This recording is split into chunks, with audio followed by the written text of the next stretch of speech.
This is going to be our first of several lectures that go over the topic of graphs. And in particular, in this lecture, I'm going to review a little bit of the terminology, and I'm going to talk a little bit about how we represent graphs. And I will also talk a little bit about a couple of special types of graphs that are particularly common. I'm hoping that most of this is going to be a review for people who are taking this class, but there's always the chance that some of this is new to you, so it's worth at least reviewing to make sure that you're familiar with it. So let's go through a little bit of the terminology that we have. A graph is made up of a series of nodes, also sometimes called vertices. So the nodes or vertices, we usually will use a circle to represent them, and those will be connected with edges. And so the edges will go between multiple various vertices, and they will connect them up. And these edges can be of different types. So this that you see here, these are unweighted, undirected edges. In other words, there's not a direction to the edge. It's just connecting two nodes, and there's not a weight associated with them. So these can become weighted, and when you have a weighted edge, what that means is that you put some value along the edge. So, we might say that this has a value of 5, and this has a value of 1, and so forth.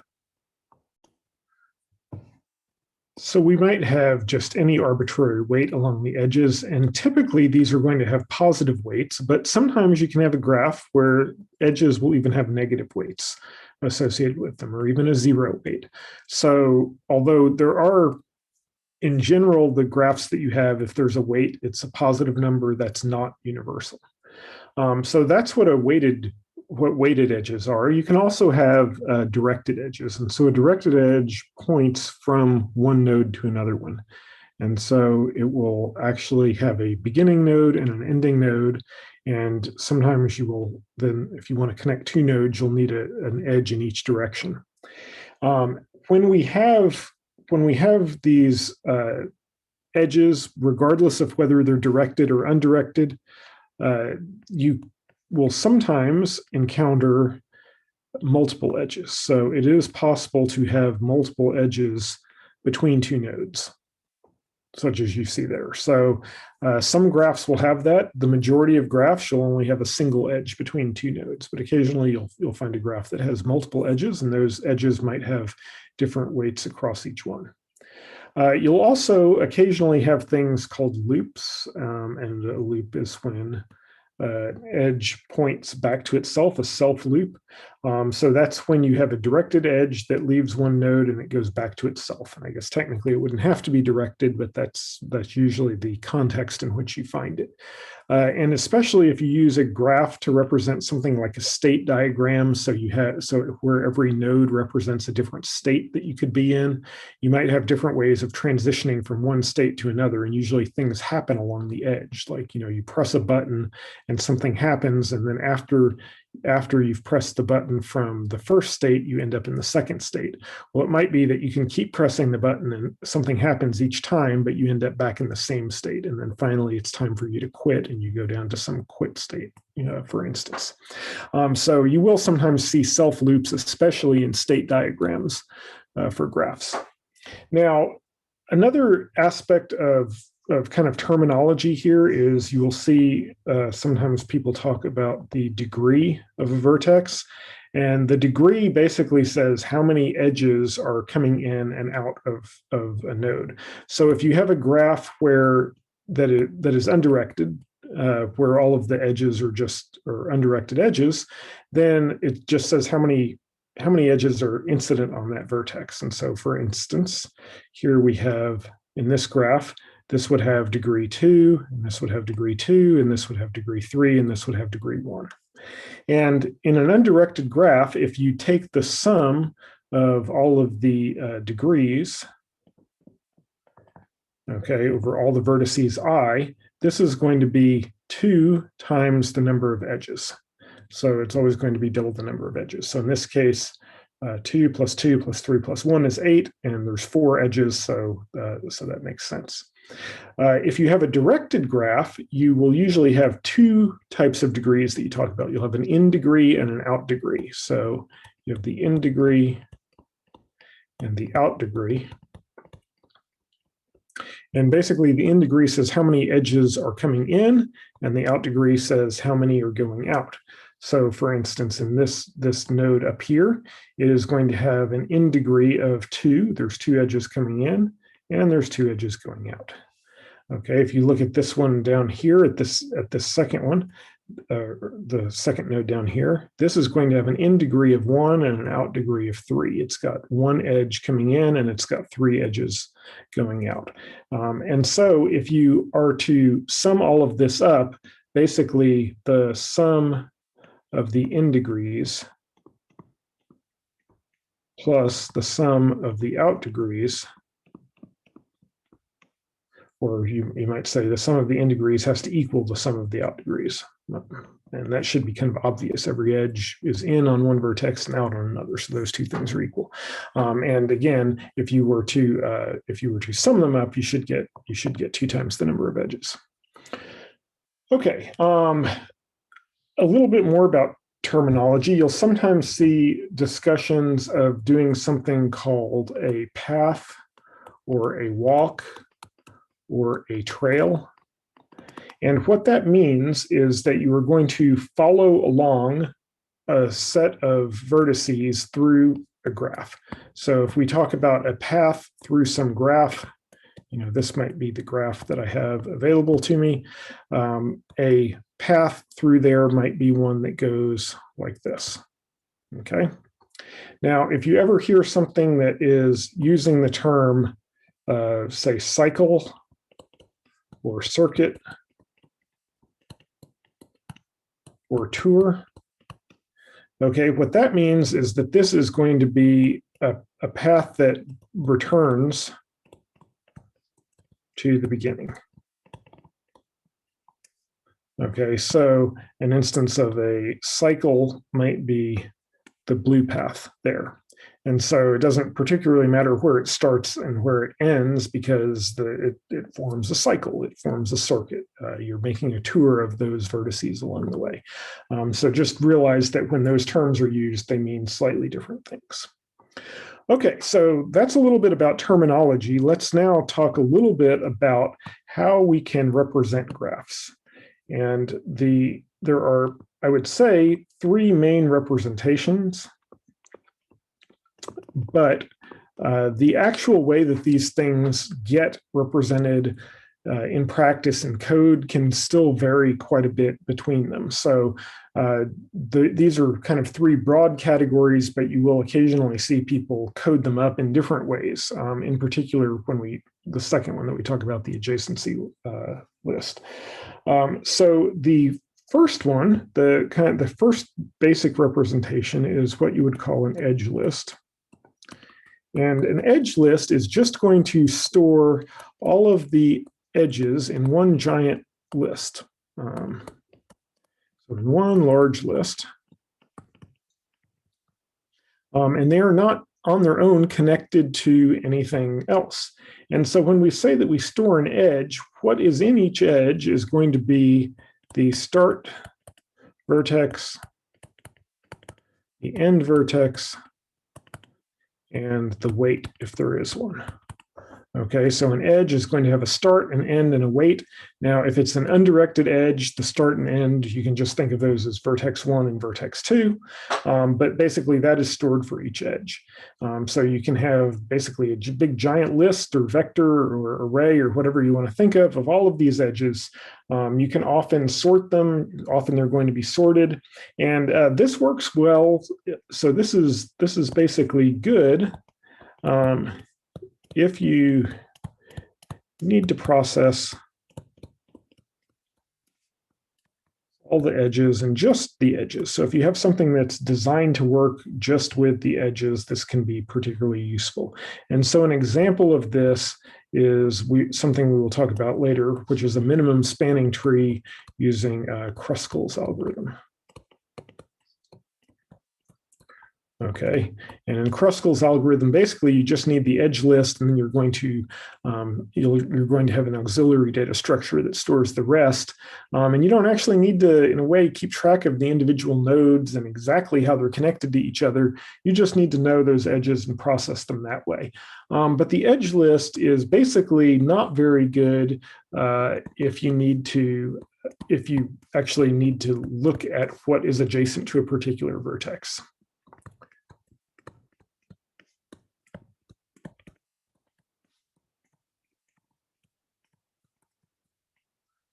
And it's also not very good if you want to find out if two vertices are connected or not.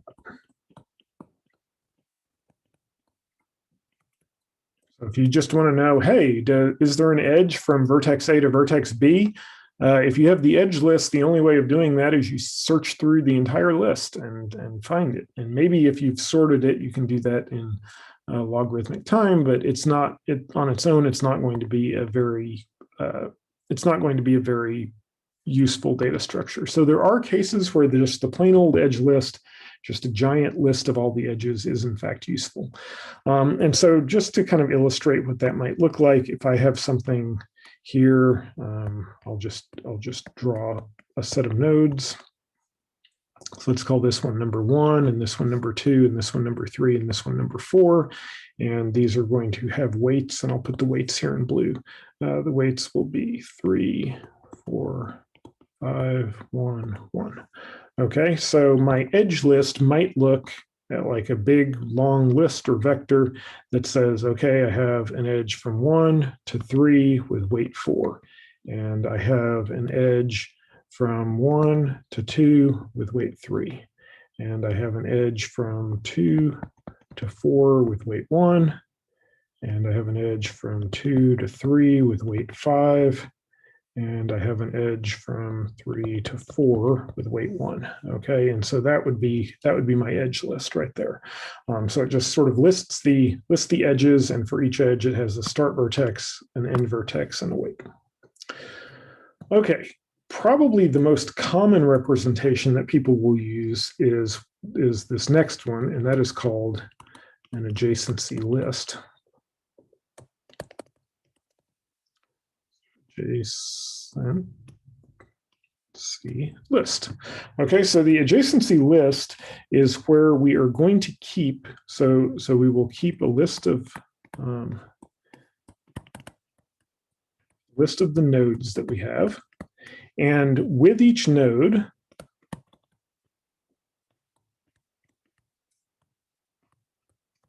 we will keep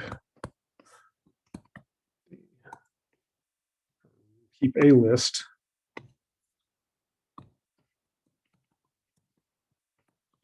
and I'll say of at least outgoing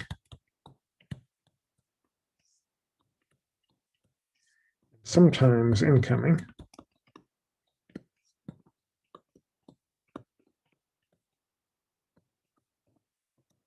edges. Okay, so in this case, we're going to actually keep track of them. Now, if they're not directed edges, we just keep track of all of the edges that are part of that diagram, part of that graph. But the key is this is stored per node. Now, you can use a node data structure. I usually find that easier myself to actually create a structure that is a node, so that there's sort of this node, and the node might contain all sorts of information about the node itself. And then it's going to have this list of all the different edges that are adjacent to it. And if you have both incoming and outgoing, you might actually keep two lists. You might keep the outgoing edges and the incoming edges, depending on the needs of the problem. Sometimes a problem you might need only the outgoing, sometimes you might need only the incoming, and so forth. Okay, but you don't actually have to keep a separate data structure for the node. Sometimes people will keep the adjacency list just by keeping a big long list that says if you have node I, it's just going to be basically a list of lists. And it's going to say, here's all of the edges and I can just look at node I, and now I have my edges that are for that particular thing. Now, this has some really nice advantages. So when you do this, you can easily find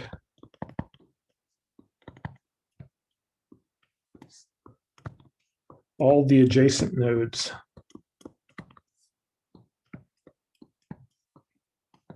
to a given node. And this is kind of blatantly obvious because guess what? That's what it's storing. I mean, it's storing the adjacent nodes to a given node. That's what it's doing. But the point is, that's something that you often need to do. You often need to know, hey, if I'm at node X, what are all the nodes that I can get to from X? And so that's what's stored in the adjacency list. So you would typically do that. It makes it relatively easy to iterate through things.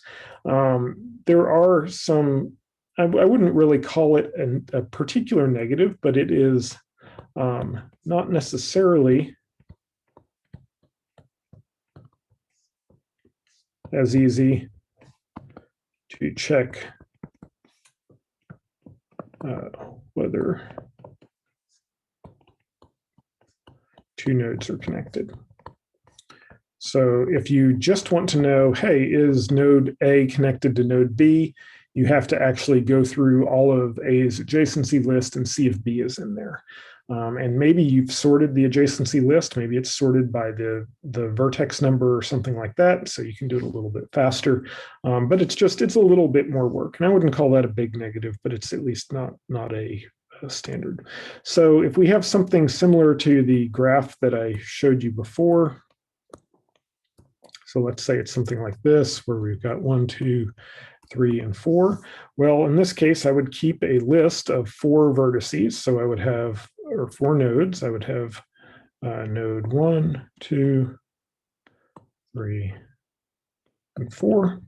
And each one of these would have the edges that are adjacent, that are related to it. So if I put weights in, and I don't remember what all of these were, but these are going to be the weights this time. For each of them, I would keep track of what's there. So in this case, for node 1, it is going to have 2 edges coming out of it. It will have one that goes to 2, and it's going to have a weight of 3. And it will have one that goes to 3 and has a weight of 5. Okay. If I go to node 2, it's actually going to have 3 edges coming out of it. It has one that has weight of 3, and it has one that goes to 3, and that one has weight 1, and it's going to have a node going to 4 of weight 2. And likewise, 3 will have 3 elements. We'll have 1, 5. It will have 2, 1, and it will have 4, 1. And finally, node 4 will have 2 edges in this case.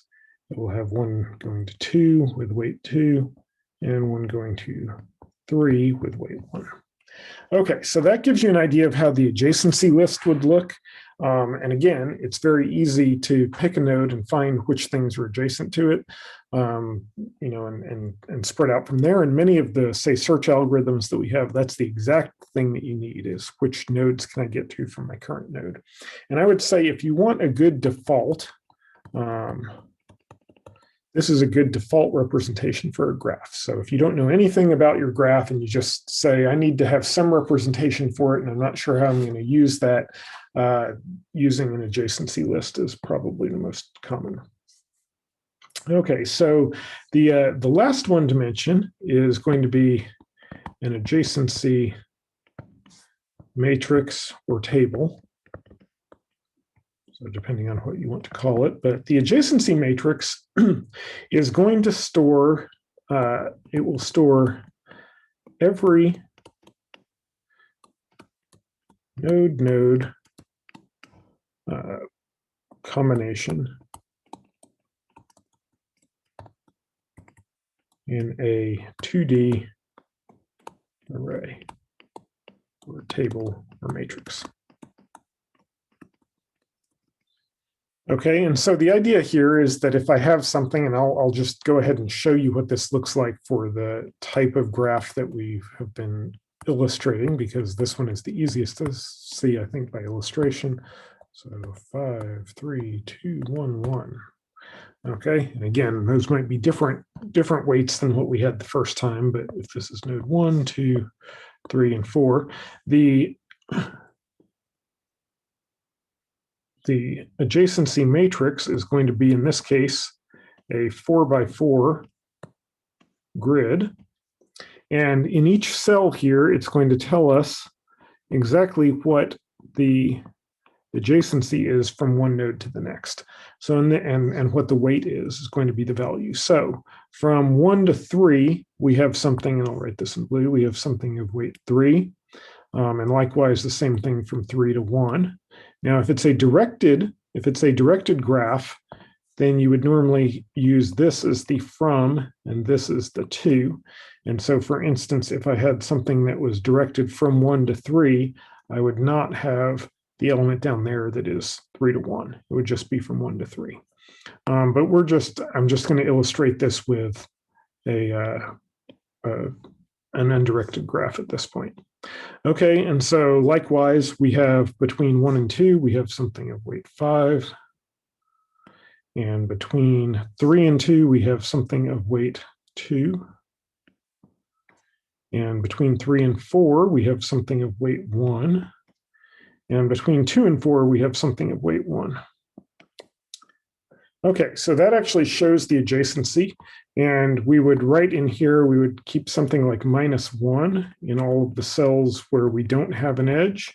We'd have something that notifies that there's there. So notice we have no loops here. We don't have any edges that loop back on themselves. If we had that one for 2, then we would not have a -1 there. We would have whatever the weight is. So let's say that's 3. We would have a 3 in there. But that's not typical in a graph like this, but you could have it. And notice that we don't have anything between 4 and 1. There's no edge between 4 and 1. That's why it's marked with a -1. Okay, so why would we want this adjacency matrix? There are some really nice things about it. So it is a very, very easy to look up connections and weights.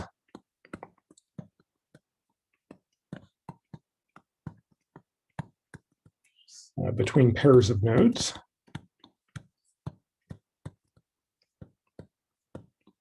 So if you want to know, hey, is there a connection between node 2 and node 3? You can just look up 2 to 3 and say, yes, there is. And in fact, the weight is 2 in that case. You can just look it up very quickly. You don't have to search through a list or anything like that. So that's very easy. I will say this is either a positive or a negative, depending on the graph.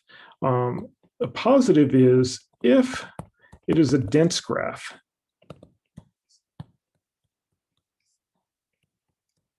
And what that means is the number of edges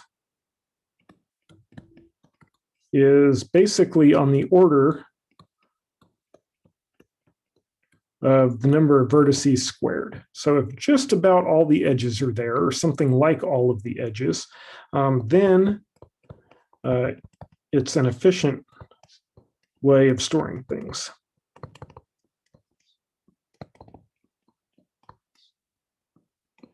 So it's actually sort of it's a very compact way of storing everything, and you're not wasting much space because most of the edges are actually there. Now, on the other hand, if it is a sparse,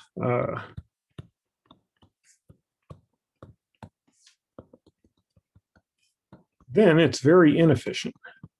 So the example that I have here is actually a pretty dense graph. Just about all of the edges, except for the self loops, just about all of the edges are there. The only other one I could add is a 1 to a 4. So that doesn't there. So this works pretty well for this graph. Now, if I had some graph that instead I just had a lot of nodes, and let's say it's a tree, or maybe even a disconnected tree. if I had something like that, so notice here I've got 1, 2, 3, 4, 5, 6, 7, 8, 9, 10. I think that's 10 nodes. So this I would need a 10 by 10 matrix. I would store 100 spots, and notice there's only 5 edges in the whole thing. So even if these are undirected edges, and maybe even worse, maybe they're directed. So in that case, I'd only have 5 out of the 100 slots filled in it, and it's a big waste of space. And it's not just a waste of space, it also makes it very difficult to figure out which nodes are adjacent to a given node. So the only way that I know is something adjacent to me is I look through the entire row and I see which things are present. And so, for instance, in this graph, if I wanted to say what is 3 adjacent to, I would look at row 3 and I would say, okay, it's adjacent to 1 and 2 and 4 in this case. And I know that because those are the elements that are not -1 in that row. Okay, so it's inefficient if it's a sparse graph. You can't have multiple edges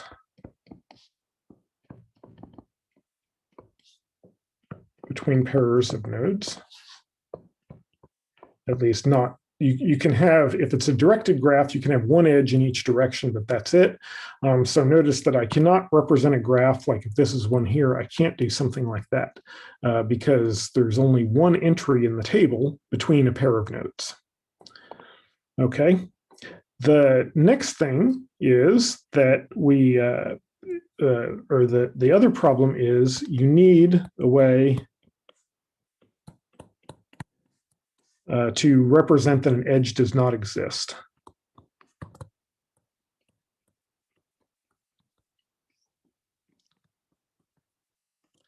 And so in the example I used up here, I used -1 for that. But notice if we had a graph where we were allowed to have negative weight edges, we'd need some way of saying, oh no, this notation in the table means that there's not an edge there. So here I used a -1, sort of assuming implicitly that everything was a positive weight edge. But otherwise, I need to have some way of identifying which things are present and which ones are just plain missing. And so you need to actually do that. So this is a really nice method when it works, when you have something that's a pretty dense graph, it's a great way of storing data, but there's a lot of cases where it's not as ideal. Okay, so I want to mention just 2 particular types of graph really quickly here at the end. They're 2 very general ones. So the first one are trees, and everyone is familiar with trees, but the way you normally learn about trees is not kind of in the general form. So the typical way that you learn about a tree is, okay, I have a root and I have children, and maybe you assume it's binary so that children might have 1 child or they might have 2 children, but you probably learned it doesn't have to be a binary tree. I can have sort of arbitrary numbers of children there. And it's true, all of those things are trees. Okay, so all of these are examples of trees here. But a tree in general doesn't even have to have a root defined. You can have an unrooted tree. So when we talk about a tree, this is anything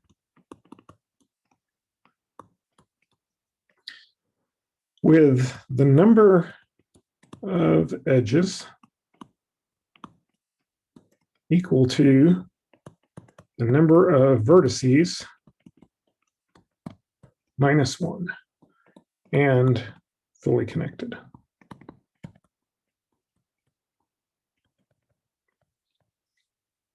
Okay, so in other words, it's a fully connected graph you can get from any node to any other node, and the number of edges is equal to the number of vertices -1. So if I have 2 vertices, I've got 1 edge. If I've got 3 vertices, I've got 2 edges. If I've got 4 vertices, I've got 3 edges, and so on. And you can sort of build up something, and you can see what it means to have a tree, as long as you are just adding 1 edge in along the way. Okay, now trees are probably the most common type of graph that we encounter, because it's very common that we want a tree. Sometimes the tree is the result of a computation.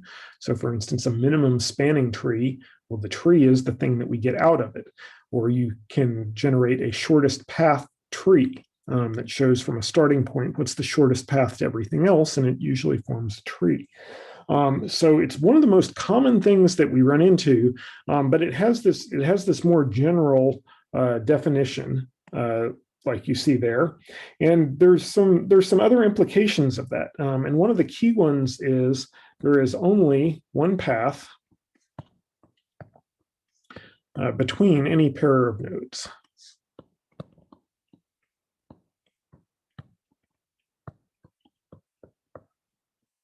Okay, so if you see anything that says there's only one way to get from one node to another, and you can get between all the nodes, well, that means it's a tree. And even if you say it's not, if it's possibly disconnected into multiple parts, well, then you might say it's a forest. It's a group of trees in that case.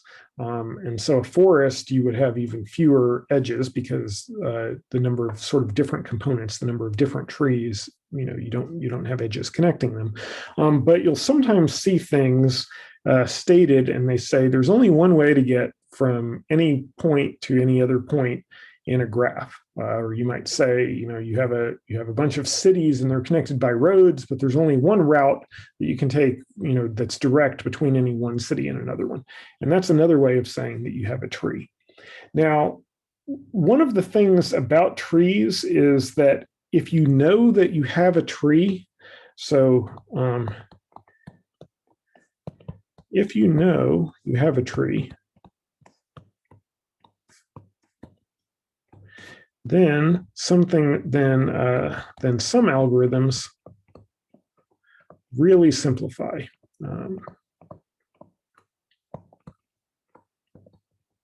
And so we're going to see some algorithms later on. So something like a all pairs shortest path, sort of this kind of default thing that people generally use to find every shortest path between every pair of nodes, is an n-squared algorithm.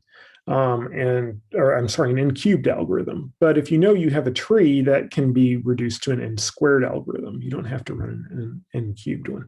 And so you can potentially have something that is much more efficient if you know that you have a tree to begin with. Okay.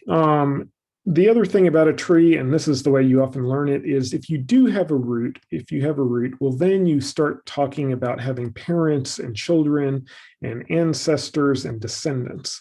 So just to go through a little bit of terminology, since we're talking about trees, if I have something that is a root, the root is going to be the base of the tree. The parent is always the thing up above you. So if I'm looking at this node right here, this node is going to have two children and it's going to have one parent. There's always one parent in a tree. So it's got a parent and it's got some number of children below it. And when we talk about an ancestor, we mean something that is on the path from that node back to the root.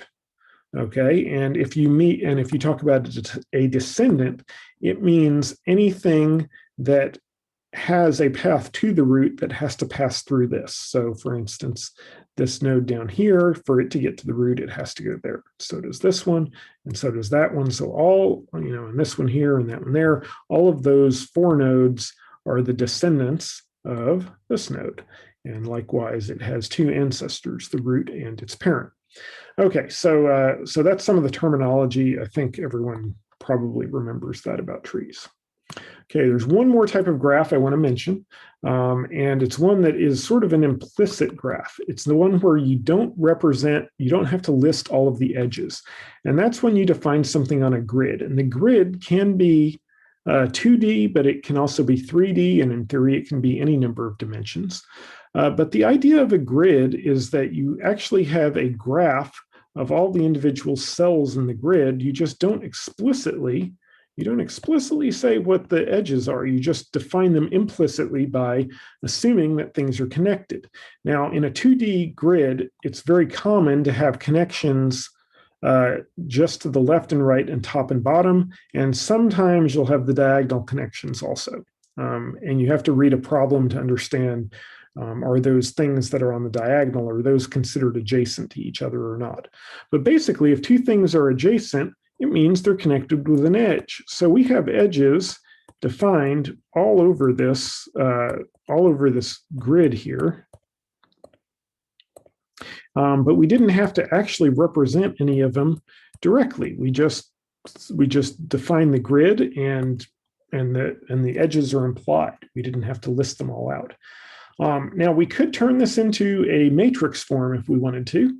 We could store an adjacency matrix. We could store an adjacency list. You can convert the whole thing into that.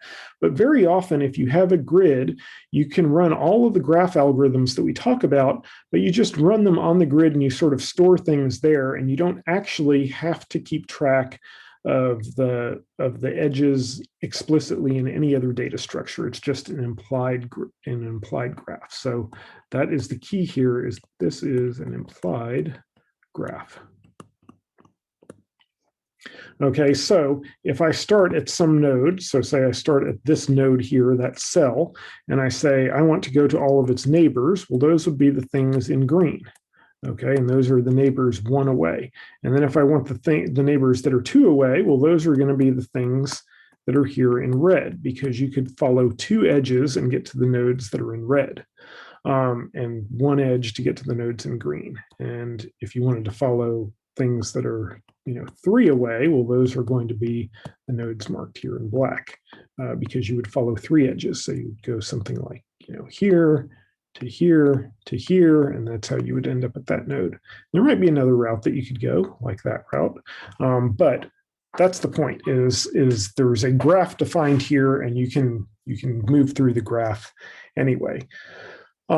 Typically, when you have a grid, it's considered unweighted. There's not really a cost between these. You just have a connection between the adjacent things. But sometimes you'll even see a grid and the weights on the edges are implied. So for instance, it might say, every grid cell has a value, and I'll illustrate this here in just a second. So